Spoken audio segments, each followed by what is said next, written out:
ಡ್ರಗ್ಸ್ದು ಏನು ಅಭಿಯಾನ ಇದೆ ಅದರಲ್ಲಿ ಒಟ್ಟು 6 ಪೊಲೀಸ್ ಸ್ಟೇಷನ್ ವ್ಯಾಪ್ತಿಯಲ್ಲಿ ಕೇಸಸ್ ರಿಜಿಸ್ಟರ್ ಆಗಿದೆ.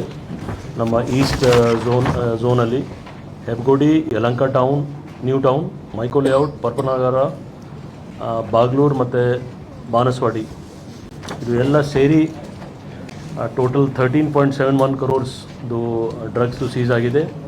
ಇದರಲ್ಲಿ 12 kg 91 grams MDMA, 270 grams cocaine, 34 kg 800 grams ಗಾಂಜಾ, 40 grams ಗೋಲ್ಡ್ ಕೂಡ, ಯಾಕೆಂದರೆ ಅವ್ರ ಪ್ರಾಪರ್ಟಿ ಅದರಲ್ಲಿ ಸಿಕ್ಕಿದೆ, ಮತ್ತು ಕ್ಯಾಶ್, ಆಮೇಲೆ ಕಾರ್ ಮತ್ತು 2 wheelers ಎಲ್ಲದು ವರ್ತ್ 27.42 crores ಓಪನ್ ಮಾರ್ಕೆಟಲ್ಲಿದೆ.